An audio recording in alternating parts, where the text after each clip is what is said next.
E aí, pessoal, beleza? Estamos começando aí uma entrevista do Cotidiano Policial. Para quem quer ser polícia, se você não é inscrito ainda no canal, se inscreve, porque aqui nós tratamos de assuntos voltados para a área policial. Para quem gosta, de alguma forma, simpatiza com a área policial, de segurança pública, enfim. Então, a gente faz o convite aí, você que gosta dessa área, se inscreve no nosso canal. Porque a gente traz muitas informações importantes e interessantes nessa área, nesse segmento de segurança pública. Hoje nós vamos conversar com o Sargento Márcio de Oliveira Brandão, já esteve conosco há mais de um ano, para falar sobre um livro que ele lançou, e a gente ainda vai conversar um pouco também sobre isso em outra entrevista, porque hoje, nada de hoje especificamente, a gente vai tratar de um assunto que, infelizmente, é pauta nacional, né? Que é essa questão da invasão às escolas, de ataque às escolas. E por que é que nós convidamos Brandão? Porque Brandão, quantos anos de patrulha escolar? 8 anos. Porque o Sargento Brandão tem nada mais, nada menos do que 8 anos de policiamento escolar, entende, sabe mais do que ninguém essa problemática que está aí ocupando as pautas jornalísticas nacionais, né? E ele tem muito a nos ensinar hoje. Sargento Brandão, meu amigo velho, mais uma vez, muito obrigado por ter aceito o convite. Saulo, é sempre uma satisfação enorme poder estar aqui dialogando, né, e quem sabe contribuindo para com as pessoas que nos assistem nesse assunto que nos últimos 15 dias, em especial, tem ocupado aí a mídia de um modo geral, né? E é claro que isso é uma preocupação muito antiga, mas aí a gente vai tentar aqui desmistificar algumas coisas e dar algumas indicações do que é possível ser feito, né? Eu acredito que é possível ser feito muitas coisas, muita coisa. Mas vamos para frente. Pois é, como eu disse agora há pouco, você tem 30 anos de vida militar, né? São 29 anos na PM. Eu me lembro ainda da entrevista antiga, a passada. 29 anos na Polícia Militar, um ano de Exército Brasileiro. Nesses 29 anos de PM, como você já falou, 8 foram dedicados a essa questão de patrulhamento escolar, não é isso? Exatamente, Saulo. Como que era esse trabalho? Aí nós tivemos um recorte de 2008 a 2016, para ser bem preciso. Então, como nós havíamos conversado em outros momentos, o trabalho ele partiu da elaboração de um projeto científico, a coisa não foi feita de forma aleatória, né? E a partir daí foi apresentado ao comandante à época do batalhão, acho que era o Coronel João da Mata, e que prontamente abraçou a ideia, e aí nós passamos para as outras etapas previstas dentro do projeto, que consistia em primeiro selecionar os policiais que estivessem em perfil, né?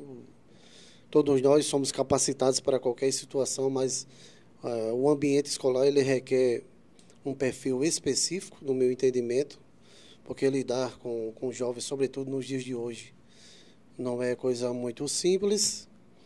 E aí, a partir daí, nós nos reunimos, foi feito todo um esboço do que precisaria ser feito. Um material, tanto humano quanto o material propriamente dito, foi devidamente selecionado para a gente. Aí nós passamos a ouvir as escolas no primeiro momento, alguns instrumentos foram criados a exemplo do relatório de visita das escolas, onde a gente não começava nenhum patrulhamento a partir daí, sem antes ouvir os gestores. Então, cada um dos 65 gestores foram ouvidos em loco, para que nós pudéssemos ter a percepção o que realmente estava acontecendo dentro das escolas e, uma vez avaliado esse relatório, aí nós iríamos decidir quando é que a ação era de cunho repressiva ou preventiva. A nossa ação ela estava focada na prevenção. E, paralelo a isso, foi desenvolvido outros instrumentos que visavam fazer um acompanhamento de perto, a exemplo do monitoramento, né, por intermédio de uma planilha de dados, onde a gente acompanhava cotidianamente os eventos que porventura surgiam na escola, sejam eles de quais naturezas forem, para que semanalmente nós nos reuníssemos e pudesse ali dar um novo direcionamento para ver se a gente estava também indo no caminho certo, né? E as ações em si eram, assim, em linhas gerais, foi muito exitosa. Você lembra, Saulo, assim como eu, que no ano nesse recorte entre 2008 e 2016, nós tivemos a grata satisfação de receber aqui na nossa cidade a senhora Aline Pitombeira, uma representante da Senasp, Secretaria Nacional de Segurança Pública, e ela estava justamente percorrendo o país para saber onde tinha ações exitosas no campo da prevenção, sobretudo nas escolas. E após a explanação que foi feita, eu tive o privilégio de ter feito essa explanação para ela, e as palavras dela foram bem objetivas. No lugar por onde andei, ou nos lugares por onde fui, nunca tinha visto nada semelhante, porque ela disse que estava diante, segundo ela, de uma verdadeira política de segurança pública no ambiente escolar, porque eram dados que eram mensurados, com metas, com objetivos, e a coisa fluiu bem e houve uma boa aceitação. É tanto que nós ampliamos de 65 escolas para 84 escolas. E vale ressaltar, acho que a gente vai abordar isso um pouco mais adiante, né? Que na época nós tínhamos à frente da Promotoria da Educação o ilustríssimo senhor doutor Guilherme Câmara, um cidadão sensível que deu total apoio a gente, e as coisas ficaram mais fáceis. Justiça e polícia caminhando lado a lado, escola e família, e a gente vai chegar nesse ponto aí. Mas esse trabalho ele foi criado, idealizado, não, assim, pelo que eu entendi, né? Não pensando exclusivamente nessa problemática específica que é essa questão desses ataques, né? Tinha outro viés. Esse problema desses ataques, dessas ameaças aí, aconteceu depois, deflagrou esse projeto. Qual foi a relação? Ou não Saulo, teve nenhuma relação? Não. Felizmente não. O que nós tínhamos era aqui e acolá, né? Infelizmente, ações delituosas, em sua maioria na parte externa da escola, quando a gente está falando de crimes propriamente ditos ou atos infracionais, mas eram cometidos no entorno da escola, no perímetro escolar. Roubo, briga, roubo tráfico de celulares disparado, né? As pessoas chamam de assalto, mas roubo de celular, roubo de moto, aqui e acolá um disparo de arma de fogo, né? Mas o que é bom a gente frisar aqui, que eu vou chegar lá, mas acho que não tem problema nenhum a gente falar disso agora. E eu acredito, Saulo, que a coisa se repete até os dias de hoje. Você vai entender, e quem nos ouve nesse momento irá entender também. Isso já foi dito pela professora do Rio de Janeiro, chamada Tânia Zaguri, uma profunda estudiosa da violência no ambiente escolar. Isso já foi dito por Cleofan, que é uma das maiores especialistas em bullying aqui no Brasil, foi ela que começou a estudar. E se você pegar toda a literatura, ou parte dela, né, não vou dizer que leio tudo, mas parte dela, a tendência continua a mesma. O que é que eu estou querendo dizer com isso? Eu estou falando, vamos pegar aqui um recorte que eu tenho em mãos. Naquele período, os alunos eram responsáveis por 70,2% dos atos de violência praticados dentro da escola. E os 29,9% eram roubo de celular, dano ao patrimônio público, roubo de celular, essas coisas que aconteciam na parte externa. Mas o ator principal dos atos de violência no ambiente escolar, ou ele era um aluno, ou ele era um ex-aluno. Se você pegar os últimos acontecimentos, e se você pegar, por que não, a gente voltar lá na escola de Columbine, em 1999, em abril, a gente vai ver que foi praticado por 2 adolescentes que costumeiramente eram alvos de chacota, que as pessoas chamam hoje de bullying, que tem uma conotação um pouco diferente.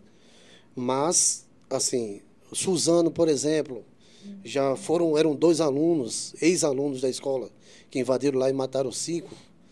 Então, em linhas gerais, exceto esse último episódio de Blumenau, Santa Catarina, Itajaí, acredito eu, que fugiu toda essa regra. Ou seja, era alguém que não tinha nenhuma relação com a escola, que já saiu, acho que você tem acompanhado, saiu o resultado da perícia no celular dele, e não foi uma ação orquestrada, ele não tinha nenhum vínculo com a escola, E ele agiu isolada, sozinho. uma ação isolada. Sim.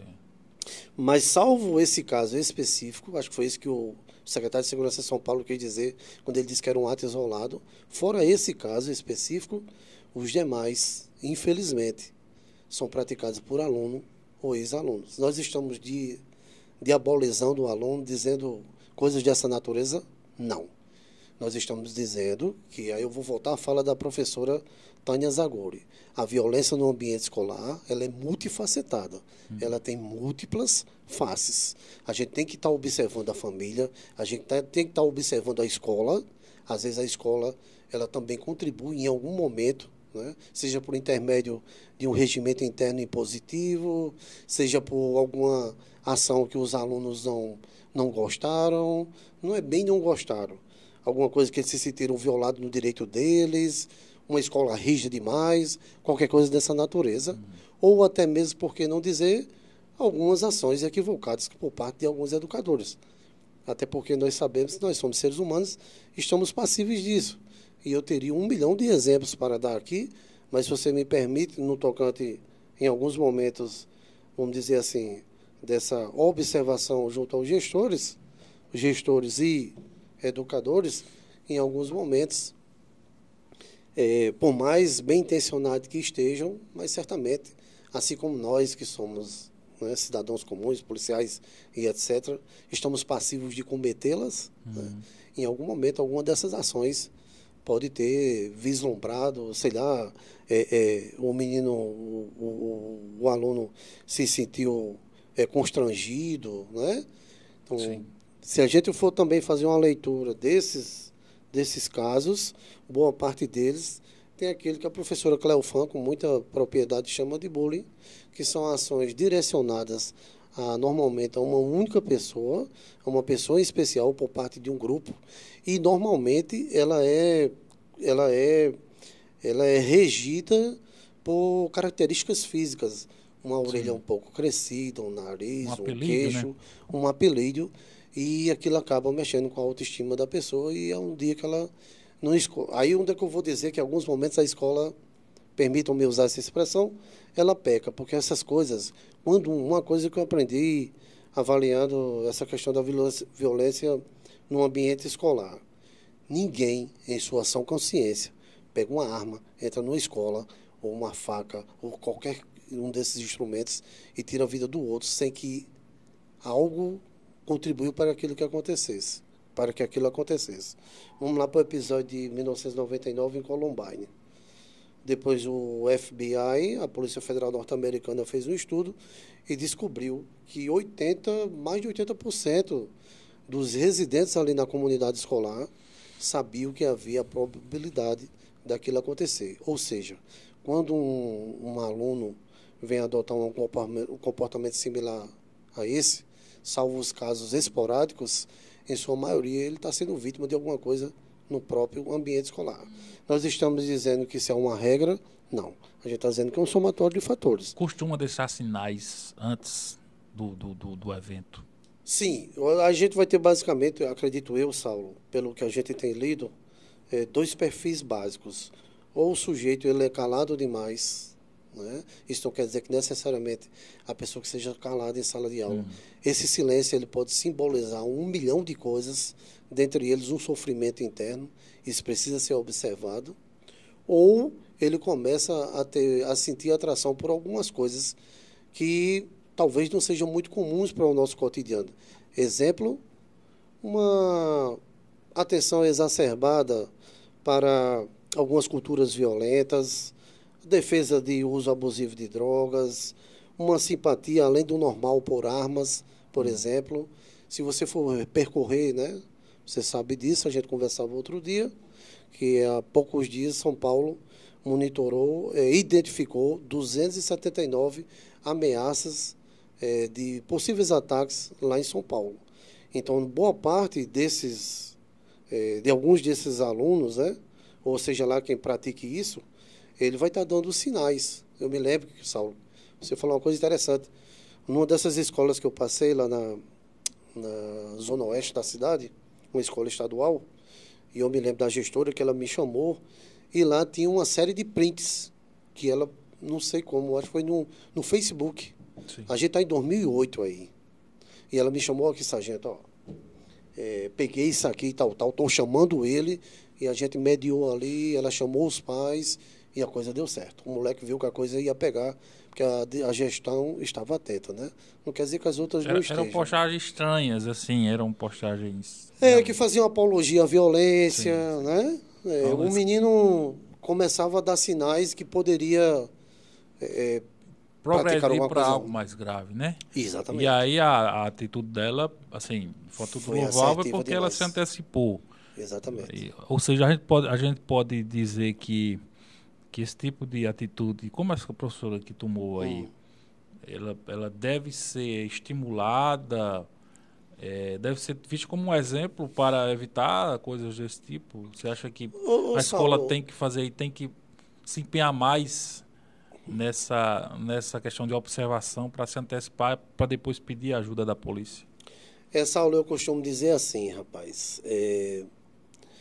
Inclusive, eu assisti uma entrevista hoje de uma especialista lá, acho que é da Unicamp, não recordo bem, e ela dizendo que a polícia não tem que estar dentro da escola. Aí eu vou aproveitar aqui para corrigir a fala dela.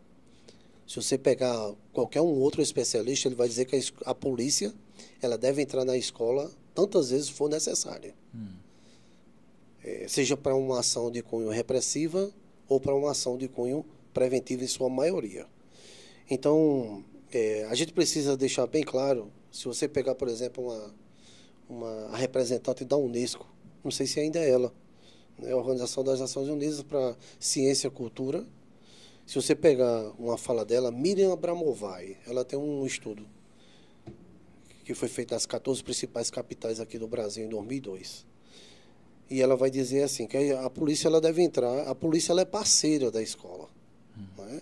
Agora, não pode querer, é isso que ela vai dizer, a gente não pode querer atribuir essa responsabilidade aos órgãos de segurança. Porque se o aluno está praticando isso, ou ex-aluno a gente já poderia não colocar, mas se boa parte dos atos de violência cometidos dentro da escola, seja contra educadores, professores, funcionários, tem sido praticado pelo aluno regularmente matriculado, aí a gente tem que fazer uma separação, eu acho que você vai entender e eu vou te responder. O meu pensamento sempre foi esse. Quando, dentro do projeto, a gente conversava, eu já tive a oportunidade de colocar 1.200 alunos ali na Escola Major Veneziano Vital do Rego, na zona sul da cidade. E o que era que a gente dizia lá? Atos de indisciplina com a escola. Para isso tem um regimento interno. Sim. E a partir do momento Crime é outra história. que fosse cometido um ato infracional, sai a direção e entra a polícia. Agora, é claro, tudo na devida sintonia. Né? O que não pode é um aluno cometer um ato infracional, há um flagrante ali e a gente querer botar panos quentes em cima. Isso não existe. Fora isso, a polícia deve entrar quando? Todas as vezes que for, por diversas vezes, eu tenho aqui alguns dados, que é o resultado do nosso trabalho, nós fizemos mais de 120 palestras nesse período de 2016.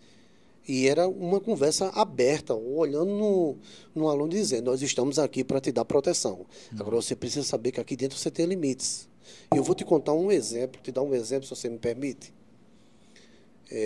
Nós fomos chamados para uma escola na zona oeste da cidade, zona sul, uma escola estadual, um grande número de alunos.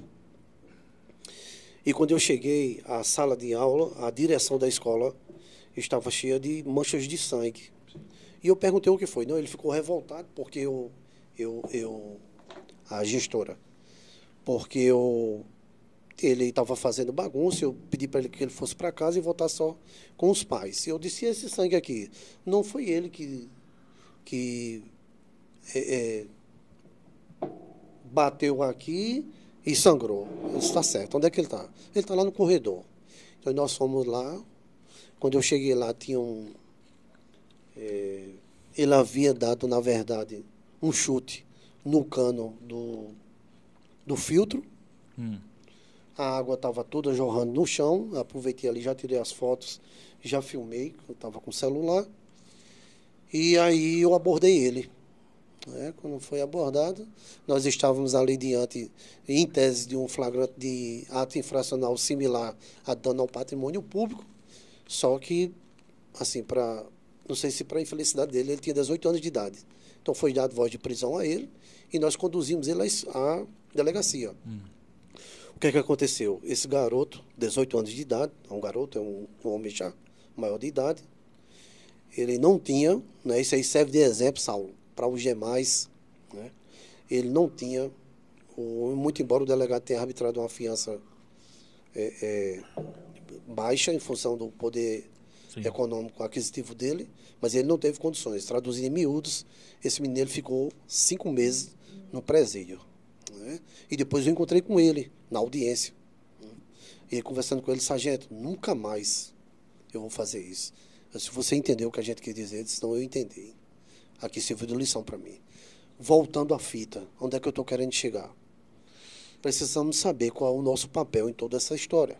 A gente não pode querer colocar todas as responsabilidades vamos usar essa expressão, nos espinhaços da segurança pública. Ela tem a sua parte e tem. Do muro para fora, quando for uma questão de cunho repressiva e preventiva, e dentro da escola, sempre que for solicitado, para encurtar o diálogo, para que os alunos possam entender que os policiais estão ali para promover a segurança, ou guardas municipais, ou quem quer que seja. Né?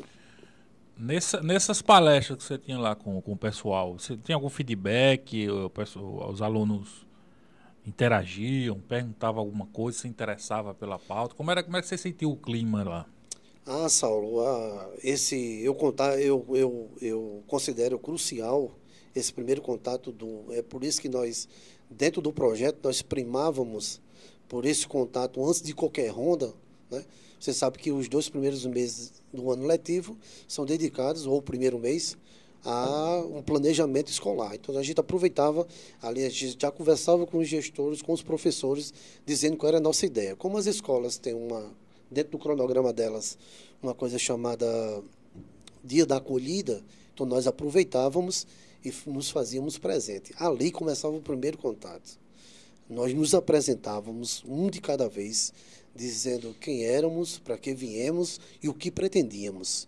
E posterior a isso, cada ronda, todas as vezes que tivesse uma sala, por exemplo, sem professor, independente da hora, ou mais de uma sala, a gente se reuniu com esses alunos e ia discutir sobre coisas que inquietam. Ocupava aquele horário. Ocupava aquele horário, né? Seja no pátio, seja na própria sala de aula. Por vezes os professores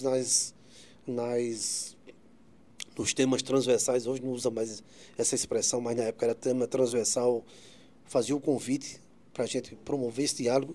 E respondendo a tua pergunta, era por demais satisfatório, porque eles saíam de lá não só com outra ideia sobre a polícia, como os laços eram estreitados, né, além daquele momento. Então, o feedback era e sempre foi o melhor. Só para encerrar essa minha fala nesse aspecto, teve uma escola da zona oeste da cidade, uma escola municipal, é bom que a gente diga isso.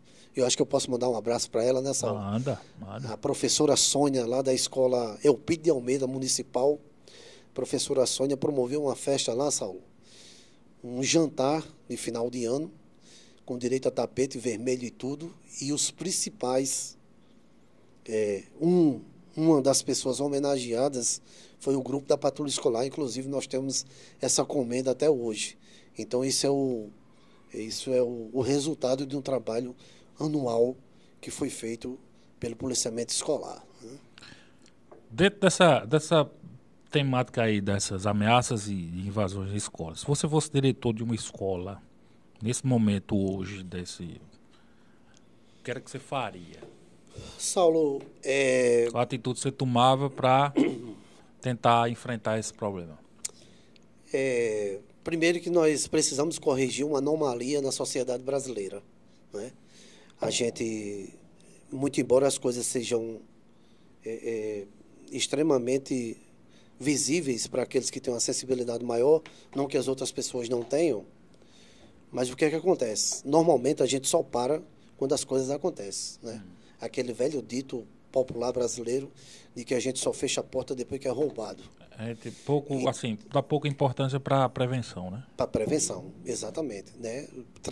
Nós não somos um país de tradição preventiva, essa é a verdade. Se você for ter acesso a outras literaturas, isso vai ficar nítido, né? Então vamos lá. A gente para tanta coisa, Saulo, a gente tem tantos feriados encarreados. O que é que nos impede, enquanto comunidade escolar, de parar? Não estou falando nas datas comemorativas, não. Aí, se você me permite, eu vou fazer um link com a pesquisa que eu fiz Se eu fugir, Saulo, você me traga de volta. Não, tranquilo. Uma das especializações que eu fiz, né?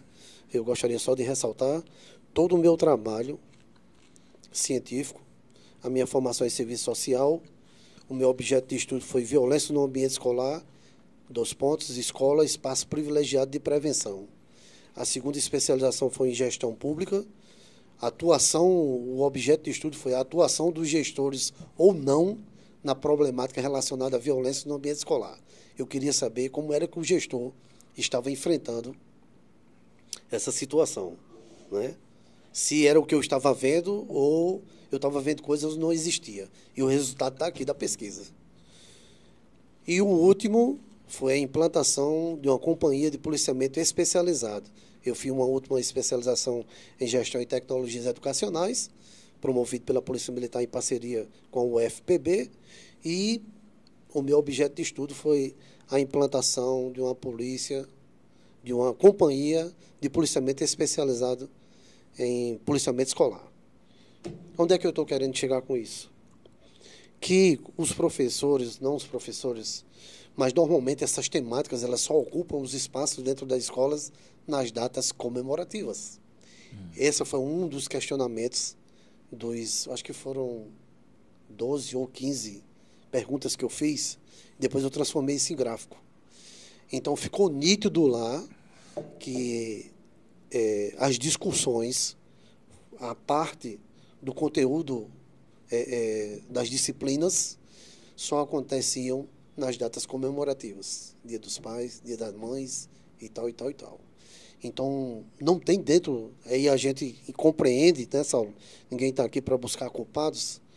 A gente compreende que a escola tem 1001 coisas, que é uma exigência do cumprimento do plano curricular. São as dificuldades, né, naturais. Mas assim, por que quando as coisas acontecem, a gente para? Por que o presidente dá entrevista a esse respeito? Por que as autoridades se reúnem nas madrugadas? Onde tudo isso poderia ser evitado, né? Vamos voltar à história. Se eu fosse gestor, nesse momento teria que se parar, construir um GT dentro da escola, um grupo de trabalho, trazendo diferentes atores. Traz o cara lá da segurança pública, o policial, se for a guarda municipal, ou algum membro da segurança, professores, e juntos, a 5 ou 10 mãos, vamos construir uma proposta consistente, anual, ininterrupta. O que é que está faltando para a gente dentro da escola? Em todas as escolas, né, o professor, o educador, o gestor, ele sabe mais do que ninguém quais são as necessidades dele no ambiente, né? Então, é sentar, ouvir, dar as mãos e parar de estar empurrando em alguns momentos, né? A responsabilidade. A responsabilidade. Eu digo que nós vivemos numa sociedade de busca aos culpados, né? A culpa é do governador, a culpa é do presidente, a culpa é do gestor, a culpa é dos pais, mas se a gente fizer uma breve reflexão, não precisa ser especialista em nada, nós vamos dizer que a culpa é nossa enquanto sociedade. Porque aí todo mundo... Todo setor, segmento tem um pouco a contribuir. Claro, claro, claro. E se todos fizerem sua parte, a coisa tende a... Não tenho dúvida disso, não tenho dúvida disso, tá? Não tenho dúvida disso. Agora eu estou curioso, você já deu duas mãozadas aí, falando no popular. Você deu duas mãozadas nessa folha aí, que tem um bocado de anotação. E eu estou curioso o que é que está escrito nessa folha aí. Vamos lá, Saulo, se você me permite, eu queria que você me permitisse depois a gente voltar para falar da família. Sim, né? Sim, muito importante, claro, claro. Peça fundamental. Vamos lá. No tocante à atuação dos gestores, eu vou ser bem sucinto, que o tempo é curto, eu visitei, a pesquisa foi implementada em 22 escolas, né, sendo 11 municipais e 11 estaduais. Perguntadas as escolas, por exemplo, Saulo, se elas tinham regimento interno, 68% das escolas disseram que não. Isso aqui é uma pesquisa de 2008. Certo. Né? O regimento interno é um instrumento imprescindível e indispensável para regular as condutas, esses que normalmente culminam com atos mais graves. E eu vou te dar um exemplo. A Escola Nezinha Cunha Lima, no seu artigo 56 do regimento interno, não esqueço nunca mais disso, diz que qualquer ato de algazarra, o aluno tem que ser chamado, e isso vai ser tratado junto à direção da escola. Então está lá, dentre outras coisas, o regimento interno, se eu estiver correto, e na minha fala, é um dos segmentos, é uma parte dentro do plano do projeto político-pedagógico. Né? Então, se a escola não tem um regimento interno que prevê, a gente não está aqui dizendo que os alunos têm que ser punidos, que tem que fazer isso ou aquilo outro. Sim. Mas é preciso que se tenha essa relação de causa e efeito, ou a gente vai continuar sempre batendo nos efeitos, esquecendo das causas. Né? Perguntado se esse regimento interno ele era socializado, 64% disseram que sim, 36% disseram que não. Perguntaram se havia vigilância na escola na parte interna. 91% disseram que não e 9% que sim. Perguntaram se existiam mecanismos para restringir o acesso de pessoas estranhas. 95% disseram que sim, 5% disseram que não. Se havia uma obrigatoriedade do fardamento, 73% das escolas disseram que sim e 27% disseram que não. Pronto, aqui você me permite fazer um outro link. Nessa pesquisa Unesco de 2002, foi uma das mais completas que já saiu até os dias de hoje. Foi feita pela Unesco por essa cidadã, Miriam Abramovay, eu acho que eu estou certo na pronúncia. E ela constatou lá que 77% das escolas públicas e privadas, das 14 principais cidades do país, as 14 principais capitais do país, não adotavam as medidas preliminares básicas de segurança, que é o controle de acesso de pessoas estranhas ao seu pátio. Né? Então, como é que eu vou, Saulo, identificar um aluno? Uma coisa simples. E aí, vou voltar à professora Sônia, que quando a gente deu essa dica lá, ela de imediato providenciou um crachá para aqueles que não tinham fardamento na época, por um motivo qualquer. Né? Então, um mecanismo de controle. Como é que o cara... Vamos voltar para um menino lá da escola Tasso da Silveira, no Rio de Janeiro, que invadiu lá. O cara chegou lá se apresentando como um palestrante. Chega tu numa escola particular e dizendo, seja lá o que tu és, para ver se tu vai ter acesso à sala de aula dessa forma. Não vai, cara. Tem um filtro, né? O cara vai te acompanhar, vai te apresentar um coordenador pedagógico. Então, isso é uma prática que tem que se tornar comum. Perguntado quais eram os encaminhamentos que eram dados às agressões físicas devidamente comprovadas. 63% disseram que convocavam os pais para conversar, 15% disseram que dialogavam, 11% disseram que suspendiam, 7% resolviam internamente e 4% encaminhavam para o conselho tutelar. A gente não está aqui dizendo que devemos penalizar os alunos, né, Saulo? Claro. Perseguindo e tal, nada disso. Mas as coisas têm que estar bem claras, cara. Mínimo de disciplina, né? Mínimo de disciplina. Porque eu vou te dar um exemplo. Eu cheguei uma vez numa escola em que um aluno estava sangrando. E acredito eu, quero acreditar, que a gestora ela não tinha noção do que era aquilo ali. Não foi uma brincadeira. Eu disse, professora, até eu chamei de professora, que ela era professora. Professora, nós estamos diante, em tese, de um ato infracional similar à lesão corporal e o encaminhamento aqui hospital para que seja sanado esse sangue dele e uma notícia crime. Né? A gente estava com um garoto de mais de 12 anos de idade, não era criança, então condução à delegacia e feitura do procedimento para que seja investigado isso. Não é assim. Senão a senhora corre o risco de responder na esfera penal. Por omissão, né? Omissão, né? Por omissão. né? E a senhora, na condição de gestora, é algo muito mais complexo, porque eu acho que é o artigo 53 do Estatuto da Criança e do Adolescente que diz isso. O gestor público que tomar, diretor de escola, lá está no Estatuto. Diretor da escola tomar conhecimento de qualquer uma violação de direito, ele tem pura obrigação, não depende da vontade dele. Sim. Mas elas percebeu, nós fizemos a condução desse menino ao hospital, ele foi medicado, depois foi conduzido à delegacia, foi aberto um procedimento e acredito que tinha dado outros encaminhamentos. Vamos para os resultados da patrulha escolar? Vamos. Arrocha Nó. Posterior a tudo isso que eu falei, né, é claro que o projeto ele é muito mais detalhado, mas alguém que nos assiste agora, Saulo, deve estar perguntando: sim, sargento, e aí? Ficou só nisso? Era conversa, era palestra? Não, aqui está o resultado do que foi feito. Isso é um recorte de 2014. Sim. Perdão, de 2016. Como eu falei para vocês, que os dados eram tabulados, ou seja, nós monitorávamos de perto toda e qualquer ocorrência no ambiente escolar e, só para frisar o que eu dizia inicialmente, 70,6% dos deslocamentos da polícia, do policiamento escolar, era para mediar conflitos. E 29,4% eram aqueles atos cometidos fora da escola. Lesão corporal, mais graves, roubo.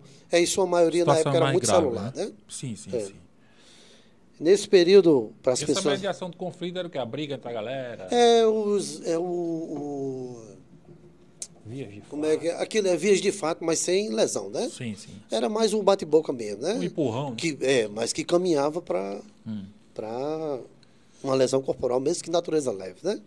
É claro que naqueles casos que foram comprovados que havia uma lesão, nesse momento cessava-se a mediação de conflitos, condução à delegacia e responsabilização por parte do agressor. Sim. Nesse período, Saulo, de 2016, nós abordamos 2.628 pessoas no entorno da escola. Nós abordamos 668 veículos. Nós visitamos 434 salas de aula. Nós conduzimos 50 alunos, 29 foram responsabilizados penalmente, responderam por ato infracional. Nós ministramos 81 palestras, corrigindo, 100 e pouco acho que foi num outro ano, não foi nesse aqui. Nós apreendemos 12 armas de fogo no entorno da escola. Nenhuma dessas armas em poder do aluno eram justamente nas práticas de roubo a moto, a transeunte, em sua maioria celular. Nesse caso era celular. 28 armas brancas, 22 porções de drogas, em sua maioria maconha, e 2 simulacros. Né? Aqui está o resultado de todo o trabalho que foi feito. Uma coisa interessante. Isso, balanço de 2016. Só de 2016. Certo. E, bom, basicamente é isso mesmo. Né? Aí aquilo que você queria falar há pouco. Família. Certo. Onde é que entra o papel da família nessa história? Porque, por exemplo, eu, quando eu vejo na mídia, na imprensa e tal, geralmente, e até nas redes sociais, né, as pessoas às vezes criticam o bandido, claro, que é o grande culpado de tudo, do crime, é o criminoso. O grande culpado é ele. Às vezes critica a polícia, né? Cadê a polícia? Não tem segurança e tal. Às vezes critica a escola, né? Que às vezes atribui papel demais à escola. Lógico que a escola tem o seu papel nesse sentido, lógico, mas também tem o seu limite. Mas pouco se vê falar na família, no papel da família, né? Pouco se vê cobrança sobre isso. Eu não sei se eu estou certo ou é uma impressão minha, mas a impressão que eu tenho é essa. Não existe um debate para dizer, epa, vem cá, família, seu papel é esse, vem aqui, você não está fora disso aqui, não. O senhor vê mais ou menos por aí, qual a sua opinião? Saulo, seu raciocínio está perfeito. Não há como pensar, sobretudo no campo da educação, em nenhum trabalho consistente sem que não seja paralelo trabalhado à família, né? Tem alguns indicativos aí, tanto no campo da psicologia como no campo da psicanálise, essa falta de acompanhamento mais próximo, né? Eu sempre cito, os meninos brincam comigo que só naquele livro de Issam Mitiba, Quem Ama Educa, e ele diz que um pai e uma mãe, quando vem perceber, por exemplo, que um menino está usando droga, ele já está no tráfico. Então, é claro que a gente sabe que a sociedade contemporânea ela não só mudou a sua composição, como ela também mudou, fez com que essa mãe tivesse que sair. Me parece que 56% dos lares brasileiros já são chefiados por mulher. A principal renda é delas. Ninguém está dizendo, a gente não está fazendo nenhum ato contrário a esse ato de sair da mulher. Agora, a gente precisa entender que o fato de trabalhar fora ou ter qualquer uma outra atividade não significa necessariamente deixar o filho jogar da própria sorte ou não escutar esse filho. Né? Na maioria das vezes, eles se apegam a alguém à escola porque talvez, em algum momento, está faltando essa atenção dentro de casa. Ele tenha mais atenção na escola. Né? Exatamente. Por exemplo, nós acompanhamos muito mal os nossos filhos. Uma pesquisa que foi divulgada, não recordo agora qual foi a fonte, mas isso foi dito pelo professor Ivan Campelato. Quem puder essa aula, assista. Né? Ele aborda lá, são quase 3 horas a aula dele, e o tema é cuidado, ética do cuidado, né? Baseado num livro de um fulano chamado Donald, então vamos lembrar, Winnicott, ele é mais conhecido como Winnicott, né? Donald Woods Winnicott, né? Na literatura, Ética do Cuidado. É um livro curtinho, todo pai deveria ler aquele livro. E foi nessa fala do professor Ivan Campelato, que ele é psicanalista, que ele disse exatamente isso que eu vou dizer agora. Nós acompanhamos muito mal os nossos filhos, desde a fase de bebê. Na Alemanha, por exemplo, os pais têm um direito legal de acompanhar seus filhos até os 4 anos de idade, a licença maternidade. Na França, isso cai para 2 anos. No Brasil, na Áustria, 1 ano e 4 meses. No Brasil, 120 dias.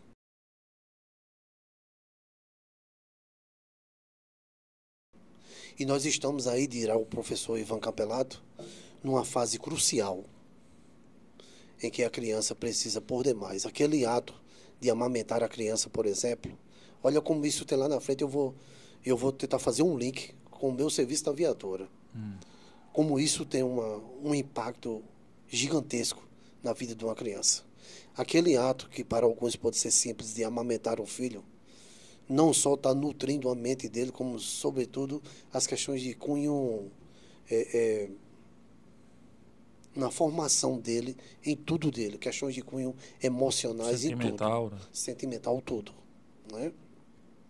Então, se uma mãe deixa seu filho após 4 meses para ir para sua labuta, e na maioria das vezes, por força das circunstâncias, delega isso para um terceiro, há uma tendência natural a ter uma distorção dessa criação. Aí vamos lá. 2014 ou 2015, eu estava no policiamento ali nas imediações da escola estadual de Santo Antônio, aqui no Santo Antônio, e eu desconfiei de 2 rapazes. Isso era quase 18 horas. Eles estavam numa bike. E você sabe que a gente na rua a gente adquire o tato, né, Saulo? Tem o tirocínio policial. Isso. E felizmente, para encurtar a história, foi feita a abordagem. Os 2 estavam com 2 armas prontas e, segundo eles, iriam tirar a vida de alguém. O menino tinha 13 anos de idade. Um deles? Um deles. O que estava com a arma na cintura, que jogou embaixo 13 anos de 13 idade. anos de idade. E eles foram categóricos. Ele parecia, Saulo, que era como se você estivesse dialogando com um adulto, muito seguro no que estava dizendo. As expressões emocionais dele, sensitivas, nada, zero. Era como se você estivesse conversando com um adulto. Eu acho que Donald Woods Winnicott e o professor Ivan Campelato estão certos na fala deles. esse cara, ele vai lá na frente, na adolescência, vai ser um sujeito que a vida do outro vai ter pouca importância para ele. Sim. Porque talvez lá no laço familiar dele, ele não teve nenhuma expressão de afetividade. Brandão, todos os caras que cometem atos dessa natureza na escola, a origem é isso? Rapaz, eu não sei, teria que ser feito um estudo aprofundado. Mas há uma probabilidade maior desse ser humano que lá na mais tenra idade não teve o devido acompanhamento. Se você quiser saber quem é quem dentro do ambiente escolar, pegue aleatoriamente e vá até a casa dele, que você provavelmente vai saber onde estão as causas de alguns problemas. Então, não há como pensar, e vamos voltar aqui à fita, Saulo, não há como pensar em nenhum trabalho, sobretudo na área escolar, mesmo com o envolvimento da polícia, porque tem que ter a polícia mesmo, porque é quem é preparado para isso, sem pensar na família. Agora, não pode ser um encontro que se resume às datas comemorativas. Essa coisa tem que ser exaustivamente discutida. Aí, cada escola existe 1 milhão de mecanismos para se fazer isso. Porque quando a gente quer fazer as datas comemorativas, a gente não tem habilidades, a gente enfeita a escola, que eu sei que os educadores fazem isso com excelência e com maior prazer, a gente tira do nosso bolso para custear aquelas coisas ali, na maioria das vezes, porque eu já fiz isso, eu estou em sala de aula até hoje. O meu público é diferente, mas eu já passei, você sabe. Eu passei 14 anos no programa educacional de resistência às drogas e à violência, e eu fiquei desde crianças, da fase das séries iniciais, até o EJA, né? Quase 70 e poucos anos de idade. Então, não há, resumindo a história, Saulo, não há como pensar em nenhum projeto, em qualquer ambiente que seja, sobretudo no tocante aos aspectos educacionais, sem que a família, a escola tem que, usando a expressão vulgar, dar os pulos dela para tentar trazer esse pai. E eu vou te dar um exemplo bem pertinho da gente, a escola Augusto dos Anjos. Essa aqui, nessa mesma rua. Eu não lembro agora, não recordo o nome da gestora, mas ela tinha uma interação sem precedentes com a comunidade local. E ela ficou muitos anos. E eu conheço outros gestores que são assim, né? Então, no momento em que os pais participam desse fazer educacional, aí você for ver a literatura da educação. Eu sou um curioso da educação apenas, mas eu poderia citar aqui Edgar Morin. Ele tem um livro intitulado A Cabeça Bem Feita, pensando a reforma, reformando o pensamento, em que ele vai dizer, em linhas gerais, que não adianta dotar a escola de uma estrutura física daquela que nós sonhamos e que costumamos ver na Finlândia e em outros países um pouco mais avançados, sem que as cabeças ali dentro não estejam devidamente, né, organizadas. Traduzindo em miúdos, que nós possamos tenhamos um norte com objetivos bem claros e que dentro dessas ações, em hipótese nenhuma, jamais poderá faltar a figura dos pais. E eu sei que inúmeras escolas fazem isso com maestria. Precisamos compartilhar as boas ações das outras escolas. Bruno, velho, estamos quase 1 hora aqui já de conversa. Tá vendo aí, Saulo? Vamos finalizar. E aí eu deixo aberto para você concluir aí essa entrevista de hoje da forma como você quiser. Nós falamos, acho que em três fases do projeto, na fase da elaboração, da pesquisa, e vou trazer aqui, Saulo, se você me permite, como forma da gente ter certeza que nós estávamos no caminho certo. Eu fiz uma outra pesquisa numa das minhas especializações, que eu queria saber como era que a escola via esse policiamento.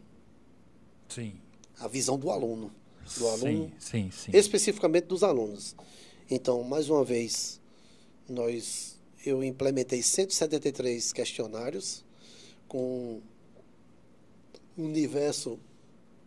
Até nessa época aí nós tínhamos 59 escolas estaduais, 134 acho que escolas municipais, 14 faculdades, o Instituto Federal e a Escola Técnica ainda existia o Cefet. Então, esse era o universo que nós visitávamos. Então, aí eu optei por 10% do universo escolar, que eu acho que daria 60... Foram 177, Sim. 173 questionários implementados. Foi o que a gente conseguiu com a pesquisa. Fui perguntado ao alunado se ele acreditava que a patrulha escolar reduzia a violência no ambiente escolar. 85,13% acreditava que sim, e 10,11% acreditava que não, e 1,12% disse que não respondeu. Sim. Perguntado se sentiu seguros com a atuação da patrulha escolar, 79,22% disseram que sim, 13,48% disseram que não e 0,56% não responderam. Perguntado se, aí é onde entrou o meu trabalho, se a PM deveria ter uma companhia de policiamento comunitário escolar, especializado, melhor dizendo, 92,95% dos alunos disseram que sim, 2,24% disseram que não. Foi perguntado aos alunos quais eram as melhorias que poderiam reduzir a violência no ambiente escolar.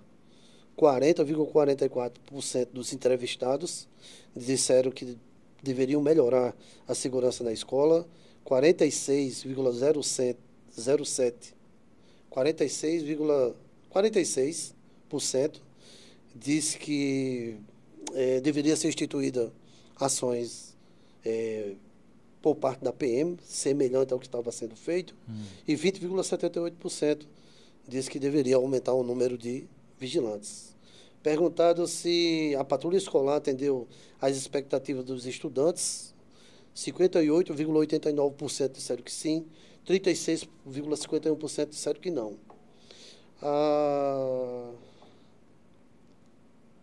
Perguntaram como era que a recepção por parte dos integrantes, né? Foi perguntado aos alunos como era que se dava essa recepção. 74,6% disseram que ela era positiva e 21,91% disseram que não. Perguntado a eles se receberam o tratamento previsto na Constituição Federal, no respeito à integridade física, né? Mental e tal, disseram que 62,36% disseram que sim, que foram tratados à luz da legislação da Carta Magna do país, né? Dentro do respeito à dignidade da pessoa humana, dentro dos direitos humanos. 26,4% disseram que não, 8,98% não responderam. Então, basicamente, Saulo, esse aqui foi um recorte do questionário, não é? Dessa pesquisa que foi implementada. Então, se você tiver mais alguma pergunta a ser feita, se você me permite, era algo que eu ia dizer logo no início,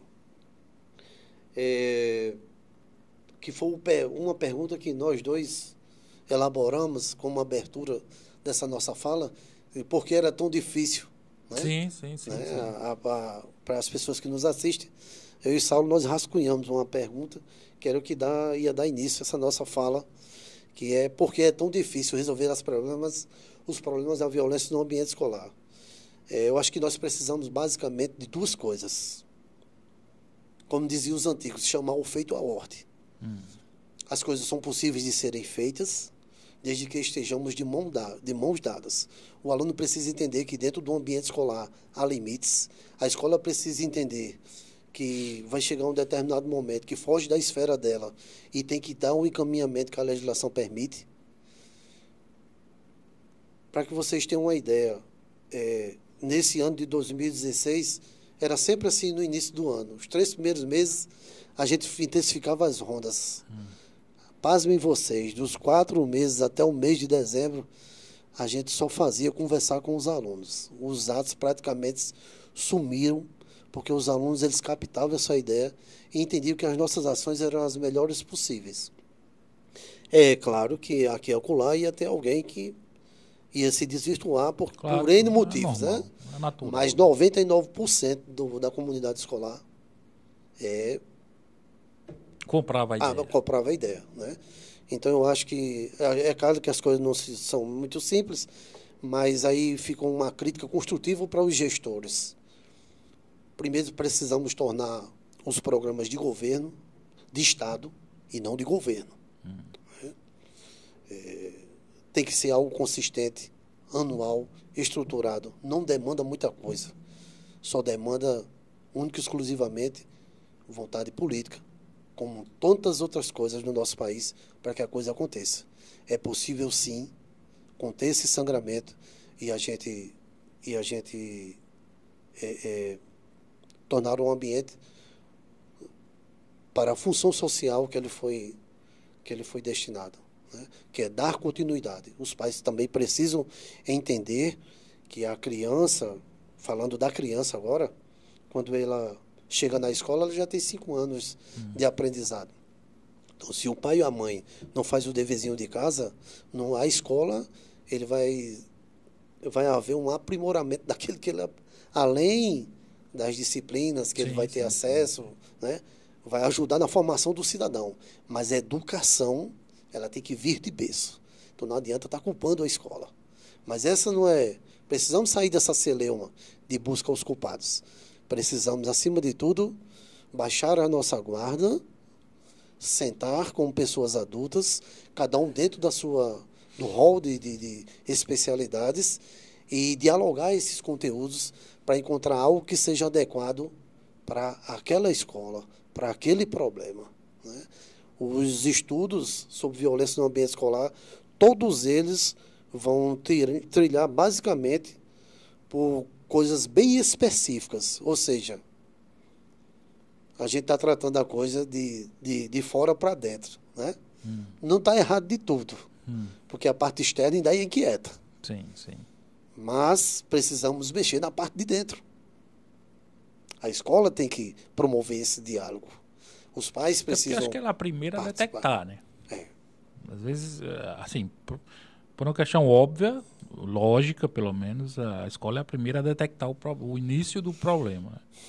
Então, ela tem realmente que se fazer presente, se antecipar nessas situações. Com isso, a gente não está querendo dizer, né, Saulo, que a culpa está na escola. Não, né? de forma nenhuma. Tá? A gente está chamando aqui a atenção para que possamos nos dar as mãos, né? E sentar desprovidos de qualquer paixão e de vaidades. Sim, claro, né? lógico. Ainda temos algumas instituições públicas regidas por vaidades. E isso acaba com a sociedade. Né? A gente está dando um mau exemplo. Né?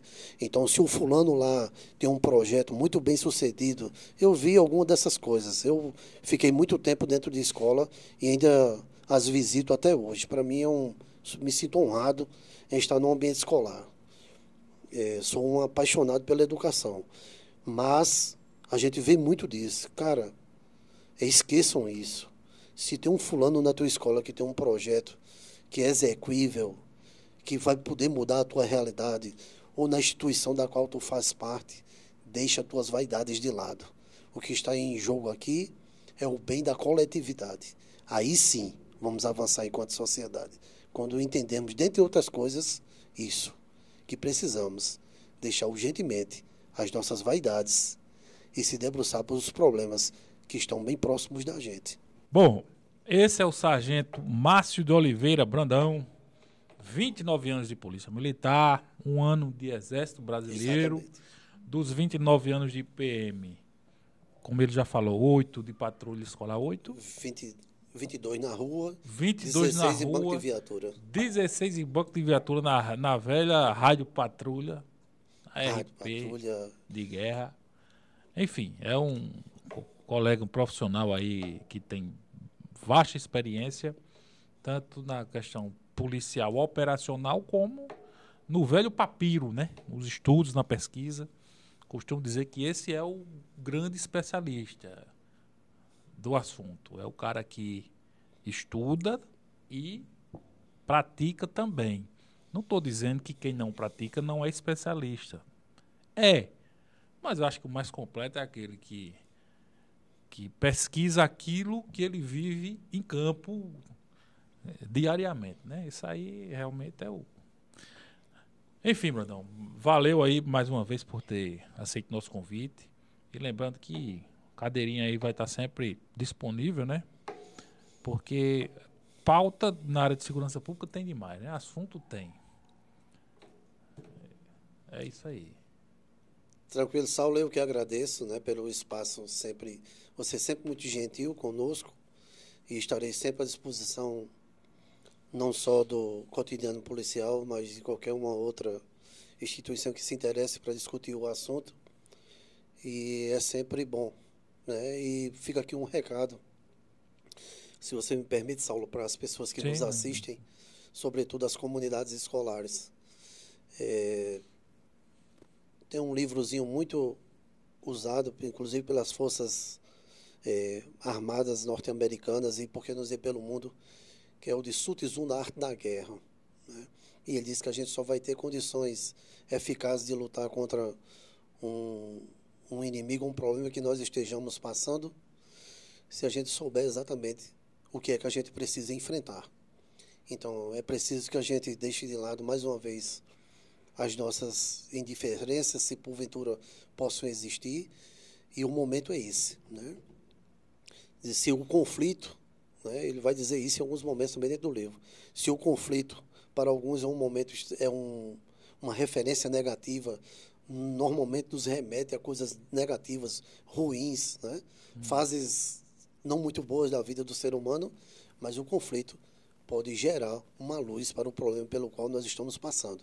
Então é nesse momento, no quente das coisas, né? A gente tem uma péssima mania, sobretudo aqui no Brasil, de só tratar as coisas quando elas acontecem. Então esse é o momento da gente sentar, o que aconteceu já aconteceu, mas entender que o mundo não se acaba aí.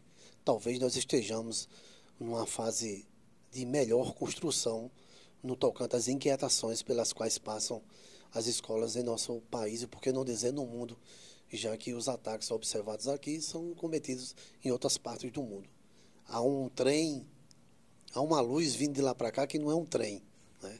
É uma saída, e basta que a gente se sente e dialogue. Precisamos dialogar. Tá aí, pessoal, precisamos dialogar, é isso mesmo. Então, valeu aí, pessoal, vocês que acompanham aí o Cotidiano Policial. Quem não é inscrito, vou pedir novamente que se inscreva no nosso canal para ajudar a fazer o canal crescer. Compartilhe esse vídeo, o tema é importante, muito importante, a discussão necessária. E até a próxima entrevista, não é isso?